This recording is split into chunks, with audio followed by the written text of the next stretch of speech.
قیامت کا دن بھی عام دنوں کی طرح بالکل ایسا ہی دن ہوگا، ایک عام دن ہوگا جیسے روزمرہ زندگی میں ایک عام دن آتا ہے۔ اسی طرح جمعے کا دن ہوگا، جیسے آج جمعہ ہے، جیسے ایک عام آج جمعہ ہے، اسی طرح جمعے کا ایک دن ہوگا۔ روز کی طرح سب سے پہلے بیدار ہونے والا پرندہ کوا ہے۔ کوا اسی طرح سب سے پہلے بیدار ہو کر اٹھے گا اور اپنی پرواز کو چل دے گا، پھر باقی پرندے اس کے پیچھے اپنی پرواز کو چل دیں گے۔ جانور ایسے ہی اٹھیں گے، پرندے ایسے ہی صبح بیدار ہوں گے جیسے ہر صبح بیدار ہوتے ہیں۔ ماں اپنے بچوں کو اسکول کے لیے ایسے ہی تیار کرے گی جیسے روز صبح تیار کرتی ہے۔ قیامت کا دن بھی ایسا ایک عام دنوں میں کوئی دن ہوگا۔ ماں اپنے بچے کو تیار کرنے کے لیے ناشتہ تیار کر رہی ہوگی۔ کہیں دیہات کی ماں اپنے بچوں کو ناشتہ دینے کے لیے پراٹھا تیار کر رہی ہوگی۔ کہیں نوکری کی جلدی میں ہڑبڑاتا ہوا انسان اپنی چیزیں ٹٹول رہا ہوگا۔ میری فائلیں کہاں ہیں، میری چیزیں کہاں ہیں۔ کوئی اسکول کا امتحان دینے والا بچہ اپنے اسکول کے امتحان کی تیاری کر رہا ہوگا، اپنی کتابیں جوڑا ہوگا، اپنی کاپیاں جوڑا ہوگا جیسے روز صبح جوڑتا ہے۔ آفس جانے والے حضرات جلدی جلدی اپنے کپڑے تیار کر کے آفس کی جلدی میں نکل رہے ہوں گے۔ ہمسائے ویسے ہی صبح ہمسائے، رشتہ دار، آس پڑوس، یہاں تک کہ پوری کائنات، پوری دنیا کی مخلوق روزمرہ دن کی طرح، قیامت کا دن بھی روزمرہ دنوں کی طرح ایک دن ہوگا جس کا نہ کسی کو علم ہوگا کہ آج کیا ہونا ہے۔ یہاں تک کہ کئی کھیتوں کے اندر ہل چل رہے ہوں گے، کہیں بیج بو رہے ہوں گے، کوئی دریا کا پانی بدلنے کے لیے کسی اٹھائے کھڑا ہوگا، کہیں مارکیٹ میں، بازار میں کپڑا تل رہا ہوگا، گز کی طرح ناپ رہا ہوگا دکاندار کپڑا، اور گاہک پیسے نکال رہا ہوگا، پیسوں بٹوا نکال کر نوٹ گن رہا ہوگا۔ امیر لوگ ابھی سوچ رہے ہیں 10 بجے ہیں، ابھی اٹھنا ہے، ابھی ناشتے کا دیکھنا ہے، ابھی سوچنا ہے کہ ناشتہ کرنا کیا ہے۔ اسی طرح ہر کوئی اپنی جلدی کے اندر ہے، اپنی روزمرہ زندگی کے اندر معمور ہے۔ کوئی نہیں جانتا آج کا دن کیا ہے۔ آج کا دن قیامت ہے۔ میرے نبی نے تصویر کھینچی ہے کہ دکاندار کپڑا اپنا گز بگز ناپ رہا ہے، یہاں تک کہ 1 2 3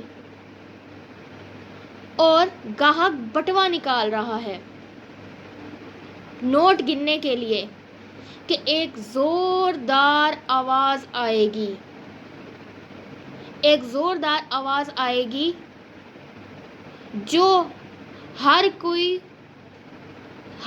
کسی انسان کو یہ بھلا دے گی کہ وہ کیا کرنے والا تھا۔ یہاں تک کہ ماں بھول جائے گی کہ اس نے نوالا اپنے بچے کو ماں کو دینا ہے، اپنی اولاد کو دینا ہے۔ جیسے ہی کانوں میں آواز پڑی تو ہر انسان یہ بھول گیا کہ وہ کیا کام کر رہا تھا۔ نوالا گیا اس طرف، بچہ گیا اس طرف، ماں گئی اس طرف۔ یہ حال ہے جو ماں ناشتہ کرا رہی تھی اپنے معصوم بچوں کو۔ وہ ماں جس کا پیار سب سے افضل ہے۔ اس کے بعد دکاندار جو اپنا کپڑا ناپ رکھے کاٹنے والا تھا اور گاہک اپنے پیسوں کا بٹوا نکال کر پیسے گن رہا تھا، جب آواز اس کے کانوں میں پڑی تو بٹوا گیا سامنے، دکاندار گیا اس طرف، گاہک گیا اس طرف، کپڑا گیا اس طرف۔ ہر چیز بکھر گئی، ہر چیز یہ بھول گئی، ہر جاندار یہ بھول گیا، ہر پرندہ اپنی سمت بھول گیا، ہر جانور اپنا رخ بھول گیا، پرندے اپنی پرواز بھول گئے، یہاں تک کہ ایک ماں تک یہ بھول گئی کہ وہ اپنے دودھ پلانے والے بچے کو دودھ پلا رہی تھی. وہ بھول گئی.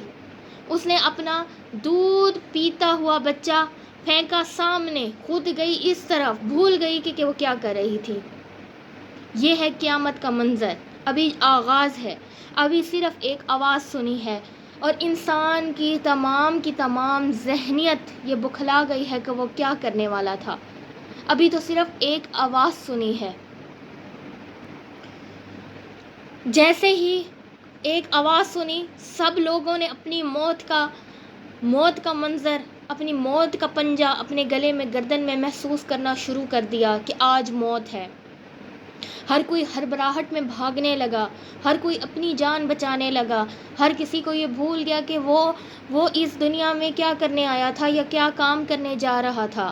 یہاں تک کہ ایک ماں اپنے نوزائیدہ دودھ پلانے والے بچے کو بھی پھینک کر بھاگے گی، اپنی جان بچائے گی. آج تو موت ہے، آج تو پرندوں پر موت، ساتویں آسمان پہ موت، زمینوں پہ موت. آج ہر جگہ موت ہے. آج پرندوں پر موت ہے، جانوروں پر موت ہے، انسانوں پر موت ہے، یہاں تک کہ فرشتے اور پر بھی موت ہے. آج موت کا دن ہے. پہلے موت ہوتی ہے ایک ایک کر کے، آج موت ہوگی پوری کائنات کی. زمین کے اوپر موت، آسمان پر موت، ہر جگہ موت. آج تو موت کا دن ہے.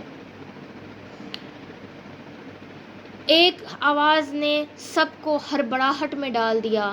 سب لوگ اپنی جان بچانے کے لیے بھاگنے لگے. ملوں، دفتروں، فیکٹریوں والے اپنی فیکٹریوں کو بھول کر بھاگنے لگے. ملوں میں کام کرنے والے ملوں کو چھوڑ کر بھاگنے لگے. فیکٹریوں کے مالک فیکٹریوں سے بھاگنے لگے. پیسوں کو پھینک کر بھاگنے لگے. جس پیسے کے لیے دین کا سودا کرتے ہیں، ایمان کا سودا کرتے ہیں، آج انہی پیسوں کو پھینک کر اپنی جان بچانے کے لالے پڑ گئے. آج قیامت کا دن ہے. آج اللہ نے ہر کسی پر موت مقرر کی ہے. آج آج تو شیطان کی بھی باری ہے. شیطان نے جب دیکھا کہ اسرائیل اس کی موت لینے آیا ہے، اس کی موت کا پروانہ لیے کھڑا ہے، اس کی زندگی کو ختم کرنے والا ہے آج اسرائیل، تو وہ کیا کرے گا؟ وہ زمین میں غوطہ لگائے گا. انسان غوطہ لگاتا ہے اپنی جان بچانے کے لیے پانی میں، شیطان زمین میں غوطہ لگائے گا. ایک زمین کے حصے سے نکلے گا اور دوسری زمین سے نکل آئے گا. آگے دیکھے گا اسرائیل کھڑے ہوں گے موت لے کر. پھر کیا کرے گا؟ پھر دوسری حصے میں غوطہ لگائے گا اور تیسرے حصے سے زمین کے نکلے گا. تو کیا دیکھے گا؟ آگے اسرائیل. پھر تیسرے حصے سے پھر غوطہ لگائے گا شیطان اور چوتھے حصے سے نکلے گا. آگے دیکھے گا تو پھر اسرائیل. پھر شیطان ہار مان کر کہے گا کہ کہاں لے جاتے ہو؟ تو اسرائیل کہیں گے کہ وہاں جہاں تو نے دنیا کے انسانوں کو بھیجا. آج تو نے ہاویہ میں جانا ہے، یعنی آج تیرا ٹھکانہ جہنم ہے. آج تو نے جہنم میں جانا ہے. تجھے چھوٹ دی تھی قیامت کے دن تک. آج قیامت کا دن، آج تیری چھوٹ ختم، آج تیری مہلت ختم. تجھے کہا تھا قیامت کے دن تک جتنے تو انسانوں کو بہکا سکتا ہے بہکا. آج قیامت کا دن، آج تو تیری بھی باری آ گئی. آج جہنم میں تو نے بھی جانا ہے. آج جہنم تیرا بھی ٹھکانہ ہے. اسی طرح شیطان کے بعد اب آئی ہے باری. زمین اور آسمان پھٹ گئے، پہاڑ ریزہ ریزہ ہو گئے، سمندر ہل گئے، زمین نے اپنے سارے بوجھ باہر نکال دیے. آج پہلے آسمان پر موت. وہ فرشتے جو کبھی مرنے والے ہی نہیں ہیں، آج ان پر بھی موت. دوسرے آسمان پر موت، تیسرے آسمان پر موت، چوتھے آسمان پر موت، پانچویں، چھٹے، یہاں تک کہ ساتویں آسمان پر موت ہے قیامت کے دن. زمین آسمان یعنی کہ ہر جگہ موت ہے.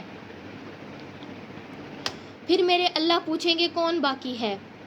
تو آواز آئے گی کہ 4 عرش اٹھانے والے فرشتے جو سب سے زیادہ بھاری بھرکم اور بڑے ہیں، 4 وہ فرشتے اور 4 دوسرے فرشتے، یعنی حضرت اسرائیل، حضرت اسرافیل، حضرت جبرائیل اور حضرت میکائیل. یہ 4 فرشتے اور 4 عرش اٹھانے والے فرشتے، یعنی 8 فرشتے باقی ہیں. تو اللہ کہیں گے موت. تو جو سب سے پہلے مریں گے، تو سب سے پہلے جبرائیل اور میکائیل اللہ تعالیٰ کہیں گے مر جائیں تو جبرائیل اور میکائیل مر جائیں گے۔ اس کے بعد اللہ تعالیٰ پوچھیں گے کون باقی؟ اس کے بعد اللہ تعالیٰ کا عرش اللہ تعالیٰ سے کہے گا کہ یا اللہ ان کو بچا لے، تو اللہ کہیں گے کہ نہیں، آج میرے عرش کے نیچے سب کو موت ہے۔ اس طرح زندگی کھیل تماشا نہیں تھی، زندگی امتحان کی جگہ تھی۔ یہاں اللہ کی آنکھ ہم سب کو دیکھ رہی ہے، اور اللہ کی آنکھ ہم سب کو دیکھ رہی ہے، ایک ایک گناہ، ایک ایک ثواب، ایک ایک برا کام، ایک ایک اچھا کام کو دیکھ رہی ہے۔ جس طرح کیمرے کی آنکھ ہم لوگوں کو دیکھتی ہے، اس طرح اللہ کی آنکھ بھی اوپر دیکھ رہی ہے، وہاں بھی لائیو ٹیلی کاسٹ چل رہا ہے۔ ہمارے گناہ، ہمارے ثواب قیامت کے روز کھل کر سامنے آ جائیں گے۔ اللہ تعالیٰ پلڑوں میں ہمارے گناہ اور ثوابوں کو قیامت کے دن ڈالنے والا ہے، اور اسی پہ ہماری جنت اور دوزخ کا فیصلہ ہونے والا ہے۔ جب ہمیں پتہ چلے کہ دنیا میں کوئی دیکھ رہا ہے تو ہم سیدھے ہو جاتے ہیں، ہم انسان بن جاتے ہیں، ہم اچھے بن جاتے ہیں، اچھے کام شروع کر دیتے ہیں۔ ہم یہ بھول جاتے ہیں کہ ایک اللہ ہے جس کی آنکھ ہمیشہ ہمارے اوپر ہے، اور ہمارے کندھے پر بیٹھے ہوئے دو فرشتے جو مسلسل ہمتاً ہمارے گناہ اور ثواب لکھ رہے ہیں۔ ہمارا ایک ایک عمل ریکارڈ کیا جا رہا ہے، ابھی ہمیں پتہ نہیں چل رہا، ہمیں محسوس نہیں ہو رہا، لیکن قیامت کے دن یہ ساری فائلیں اللہ کے سامنے کھل جانی ہیں، یہ سارے پلڑے پہ گناہ اور ثواب تل جانے ہیں۔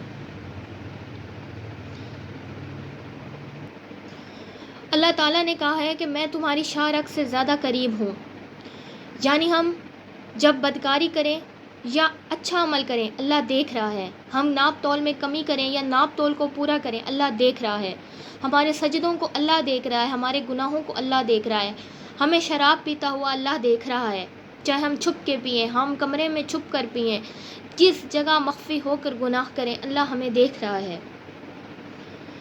ہم چاہے دودھ پئیں چاہے شراب پئیں اللہ ہمیں دیکھ رہا ہے، ہم ماں باپ کا برا بدسلوکی کریں اللہ ہمیں دیکھ رہا ہے، ہم سوچیں کہ ہمیں کوئی نہیں دیکھ رہا، ہم اپنے اکیلے گھر کے اندر ہیں، تو ایک بات لازمی یاد رکھیں کہ آپ کا ایک سیکنڈ ریکارڈ ہے، آپ کا ایک سیکنڈ ریکارڈ ہے، اللہ کی آنکھ سے آپ نہیں بچ سکتے، چاہے آپ جتنے مرضی چھپ کر گناہ کریں، اللہ کی آنکھ سے نہیں بچ سکتے، چاہے آپ جتنے مرضی ثواب کریں، آپ کا کام آپ کی خلوص نیت تک سے وہ واقف ہے۔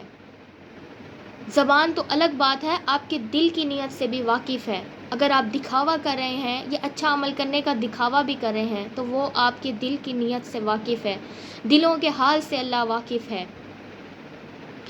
اس کے بعد اللہ تعالیٰ کہیں گے کہ کون باقی؟ اس کے بعد اسرافیل علیہ السلام جو قیامت کے دن جو سور پھونکیں گے، اللہ تعالیٰ کہیں گے موت، تو اسرافیل علیہ السلام مر جائیں گے، اور ان کے ہاتھ میں جو سور ہوگا وہ سیدھا اوپر جا کے اللہ کے عرش کے پاس جا کے لٹک جائے گا، جیسے ایک چھت کو فانوس لٹک جاتا ہے، اس طرح عرش کے نیچے جا کے سور لٹک جائے گا۔ اس کے بعد اللہ دوبارہ پوچھیں گے کہ کون باقی؟ تو حضرت جبرائیل علیہ السلام اور حضرت اسرائیل علیہ السلام جو لوگوں کی جانیں نکالتے تھے، آج ان کے اوپر موت آ گئی، آج حضرت اسرائیل کے اوپر بھی موت آ گئی، آج مالک الموت جو لوگوں کی جانیں نکالتا تھا آج اس نے بھی موت دیکھنی ہے، تو اللہ کہیں گے تو بھی موت، تو حضرت اسرائیل علیہ السلام اتنی زوردار چیخ ماریں گے کہ اگر زمین اور آسمان قائم ہوتے تو ریزہ ریزہ ہو جاتے، لیکن چونکہ وہ قیامت کا دن ہوگا اور زمین اور آسمان پہلے سے ہی ریزہ ریزہ ہو چکے ہوں گے، تو اس طرح اسرائیل علیہ السلام کے چیخ مارنے کے بعد چاروں فرشتے، عرش کے فرشتے اور چاروں فرشتے یعنی 8 فرشتے جو باقی رہ گئے تھے آخری، وہ سب مر جائیں گے۔ اس کے بعد اللہ تعالیٰ کہیں گے کہ کون باقی؟ تو کوئی ہوگا ہی نہیں جواب دینے والا کہ کون باقی۔ پھر اللہ تعالیٰ اس زمین کے ٹکڑے کو مٹھی میں لے کر ہاتھ میں ماریں گے یا پھینکیں گے زمین کے ٹکڑے کو، زمین اور آسمان کو جھٹکا دینے کے بعد اللہ تعالیٰ کہیں گے کہ میں ہوں بادشاہ. اس کے بعد زمین اور آسمان کو دوبارہ جھٹکا دیں گے اور کہیں گے میں ہوں مہیمن، میں ہوں قدوس. اس کے بعد زمین اور آسمان کو تیسرا جھٹکا دیں گے اور کہیں گے میں ہوں جبار. پھر اللہ پوچھیں گے کہ بادشاہ کہاں ہے؟ پھر اللہ کہیں گے کہ ظالم اور جابر کہاں ہیں؟ پھر اللہ کہیں گے کہ متکبر کہاں ہیں؟ پھر اللہ کہیں گے کون ہے بادشاہ؟ تو کوئی جواب دینے والا ہی نہیں ہوگا. تو اللہ تعالیٰ کہیں گے کہ میں ہوں بادشاہ. پھر اللہ کہیں گے کہ میں نے دنیا بنائی، میں نے دنیا مٹائی، اور میں ہی دنیا کو اٹھاؤں گا اور میں ہی دنیا کو واپس بناؤں گا. میرے بہن بھائیوں، اس دن کے لیے تیاری کرو جب قبروں سے ننگے نکالے جاؤ گے، جس دن قبریں پھٹیں گی اور قیامت کے لیے حساب لینے کے لیے قبر سے ننگے اٹھائے جاؤ گے. اس دن زمین اور آسمان ہٹ جائیں گے اور زمین چٹیل میدان کی طرح صاف میدان بن جائے گی. نہ یہاں پہاڑ ہوں گے، نہ سمندر ہوں گے، نہ آسمان ہوں گے. صرف ایک اللہ کا عرش آئے گا، نیچے اترے گا حساب لینے کے لیے. اس دن ہم سب کو اکیلے اکیلے اللہ کے سامنے پیش ہو کر حساب دینا ہے. اس دن ماں کہے گی کہ میں نے تجھے جنا نہیں، باپ کہے گا میں تجھے جانتا نہیں، بیوی کہے گی میرا تیرے سے کوئی رشتہ نہیں. ہر کسی جان کو اپنے لالے پڑے ہوں گے. ہر کوئی جان اپنے حساب کے لیے، اپنا حساب دینے کے لیے کانپ رہی ہوگی. جب اللہ کے سامنے حساب دینے کا وقت آئے گا تو ہر شخص کانپ رہا ہوگا. اس دن ہر شخص اپنے ہی حال میں گم ہوگا. اس دن ہر شخص اپنے حال میں گم ہوگا. اس دن ناکامی یہ نہیں کہ ہم فیل ہو گئے. اس دن ناکامی یہ نہیں کہ کاروبار میں نقصان ہو گیا. اس دن ناکامی یہ نہیں کہ ہم نے رشتہ نبھایا نہیں. اس دن ناکامی ہے جہنم، ساری زندگی کی جہنم، آگ جس میں جلنا ہے. پھر اور کامیابی یہ نہیں کہ ہم کمانے والے بن گئے، ہماری نوکری لگ گئی، ہماری جاب لگ گئی، ہم بڑے افسر بن گئے، ہم کامیاب ہو گئے. آج کی کامیابی یہ ہے کہ جنت، اللہ تعالیٰ راضی ہو گئے اور جنت دے دی. اب ساری زندگی کی عیش ہے جنت کے اندر، ساری زندگی کا سکون ہے جنت کے اندر. اسی طرح قیامت کے دن اللہ کا عرش آئے گا. جیسے ہی اللہ کا عرش آئے گا تو سب لوگ ایک دم سے بے ہوش ہو جائیں گے، یہاں تک کہ انبیاء کرام حضرت محمد تک بے ہوش ہو جائیں گے. پھر اس طرح سے روایت ہے کہ حضرت محمد اٹھیں گے تو کہیں گے کہ میں نے دیکھا کہ حضرت موسیٰ علیہ السلام اللہ کے عرش کا پایا پکڑے کھڑے ہیں. اب وہ بے ہوش ہوئے ہی نہیں تھے یا پہلے سے میرے پہلے جاگ گئے، یہ اللہ کو پتہ. اس کے بعد سب سے پہلے اللہ تعالیٰ ریشمی لباس پہنائیں گے اپنے پیغمبروں کو، اپنے انبیاء کرام کو ریشمی لباس پہنائیں گے. اس کے بعد علماء دین کو، اس کے بعد مؤذن کو. اسی طرح اپنے عہدوں کے لحاظ سے ہر کوئی لباس پہنے گا. اس کے بعد باری آئے گی عام عوام کی، یعنی کہ عورتوں اور مردوں کے حساب دینے کی باری. ایک ایک کر کے جہاں ترازو تولا جاتا ہے پھل دینے کے لیے یا فروٹ تولنے کے لیے، سبزی تولنے کے لیے، وہاں اعمال تولنے کے لیے ایک ترازو ہوگا جہاں پر اچھے عمل، نیکیاں اور برائیاں، گناہ اور ثواب تلیں گے. تو اگر گناہوں کا پلڑا بھاری ہو گیا تو جہنم، اور اگر نیکیوں کا پلڑا بھاری ہو گیا تو جنت. اس دن کے آنا ہے، اس دن نے لازمی آنا ہے، وہ دن آنے والا ہے. اس دن آنے سے پہلے یہ ضروری ہے کہ ہم اس دن کی تیاری کر لیں، کیونکہ اس دن نے برحق آنا ہے. اللہ تعالیٰ نے وعدہ لیا ہے کہ اس دن نے آنا ہے. یہ نہ ہو کہ آپ اس دن کی تیاری کیے بغیر اس دن کو کھڑے ہوں، آپ کو موقع نہ ملے دنیا میں تیاری کرنے کا. آپ کو بتایا جاتا ہے قیامت کا دن کا جو دن آنے والا ہے اس کی تیاری آپ نے شروع کر دینی ہے. اچھے عملوں سے، سچ بولنے سے، صبر کرنے سے، معاف کرنے سے. جنتی آدمی کی اس طرح کچھ نشانیاں ہیں کہ صبر کرنے والا ہوگا، تقوی رکھنے والا ہوگا، سچ بولنے والا ہوگا، تہجد پڑھنے والا ہوگا. یہ کچھ جنتی آدمی کی نشانیاں ہیں. تو اگر آپ بھی جنت میں جانا والے ہیں یا جنت میں جانا چاہتے ہیں تو آپ نے کیا کرنا ہے؟ آپ نے اپنی آپ کو اللہ کے لیے قربان کر دینا ہے. کس طرح سے؟ کہ آپ کا جینا مرنا خدا کی خوشی میں ہو. آپ جو کام کریں وہ اللہ کی رضا کے لیے ہو، دنیا کی رضا کے لیے نہ ہو. دنیا کی ترقی حاصل کرنا کوئی ترقی نہیں ہے. اللہ کی ترقی اس میں ہے کہ آپ جنت میں چلے جائیں ہمیشہ ہمیشہ کے لیے. یہ آپ کی اصلی کامیابی ہے. ان محلوں کو بنانے، ان گھروں کو بنانے سے بہتر ہے کہ جنت میں اللہ تعالیٰ نے پہلے سے ہی آپ کے لیے ایک محل تعمیر کر رکھے ہیں جو سونے چاندی تو ایک ادنا سی چیز ہے، جہاں زمرد، فیروزہ، کوہ نور جیسی چیزیں ایک محل کے اندر لگا دی ہیں. آپ کے لیے محل تیار ہیں، حوریں تیار ہیں، کھانے تیار ہیں.